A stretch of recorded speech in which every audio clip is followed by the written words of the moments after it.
3, 2, 1.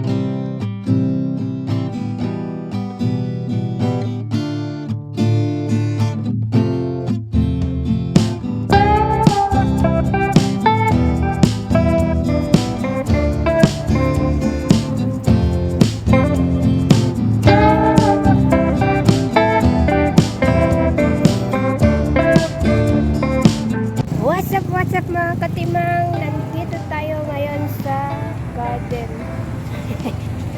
Tulin ko to damo dito. Umakyat na dito sa ano eh. Ito yung palagi kong binablog. Wala na yung fence dito ngayon.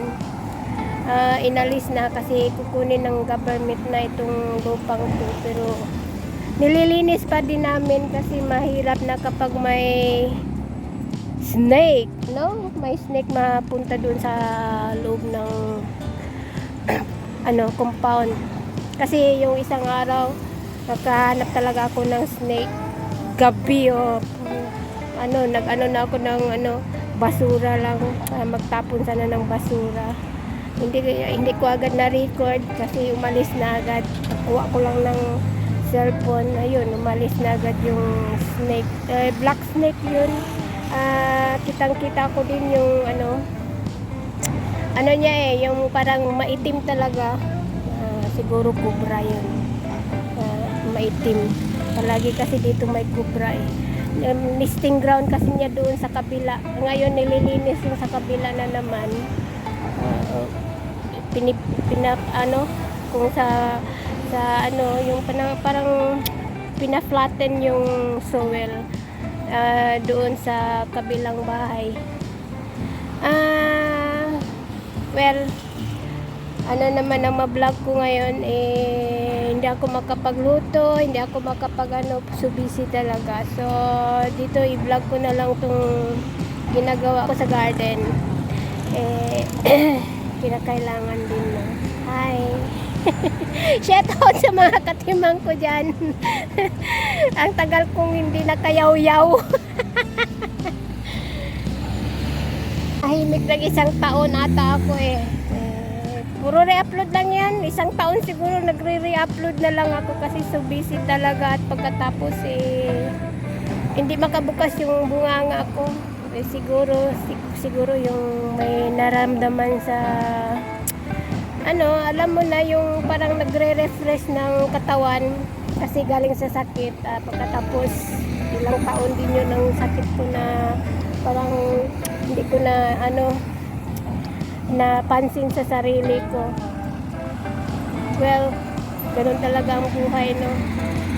Kinakailangan i-refresh natin yung sarili natin na walang magulo sa isip. Ano na lang.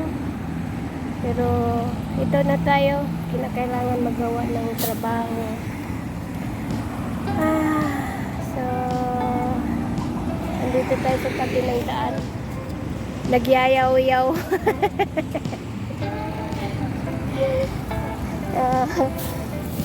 Ano natin to, lilinisin ko to dito, i-vlog ko to para makikita ninyo anong ginagawa ko din. Palagi lang ako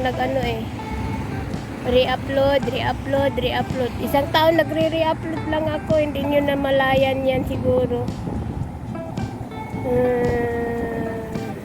Wala talaga, hindi nyo na malayan siguro yung re-upload ko kasi ang daming edit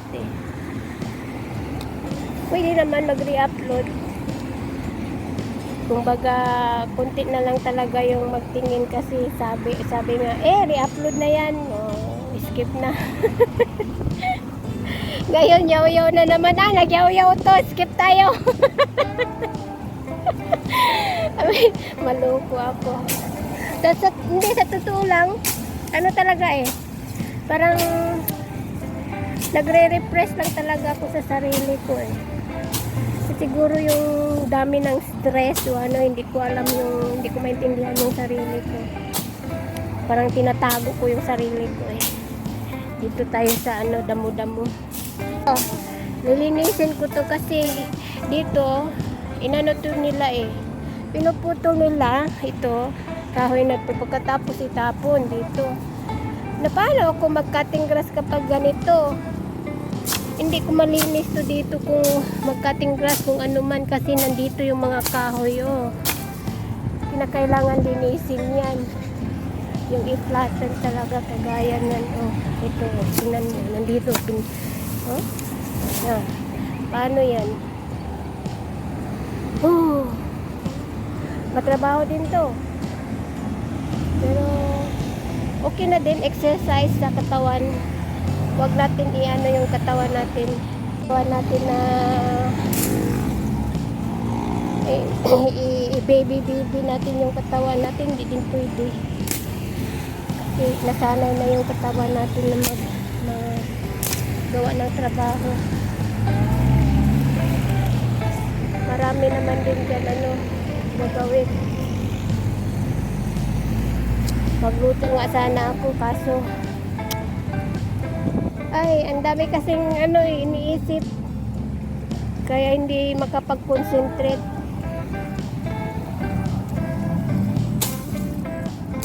Kailan pa tayo gustong mag-vlog, doon din tayo mabisi. Kung kailan tayo na hindi gustong mag-vlog, doon naman tayo parang tumatamlay, yung parang aywan ko. Paano hindi ko yan sa sarili ko eh. Nag-vlog tayo dito.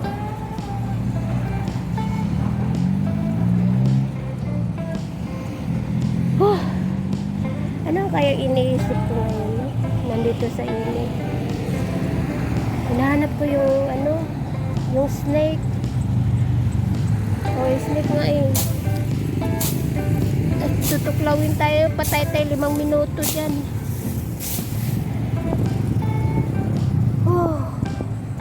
Hinahanap ko talaga yun siya. Totoo lang.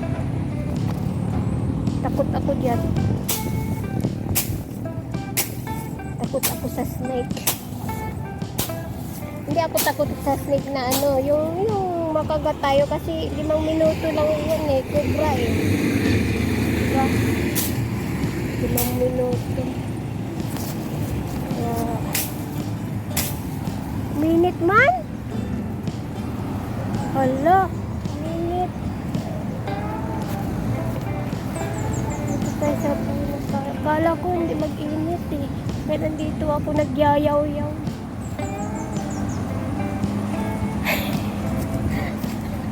Ito. Dito tayo. Minute eh. Woo!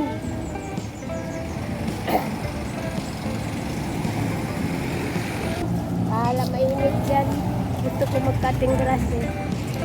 Uminit talaga siya oh. Kala ko kasi yung weather kasi kahapon nakita ko sa Google, mag-ulan daw.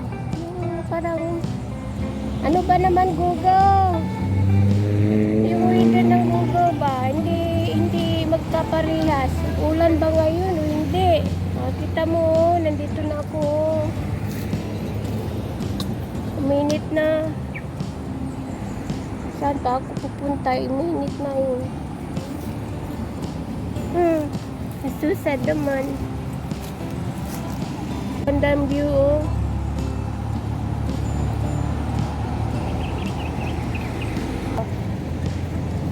Mag-start na ako mag-cutting grass. Dito muna tayo mag-start.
At sa mga katimang ang beauty ko, napuno na ng grass. Bye!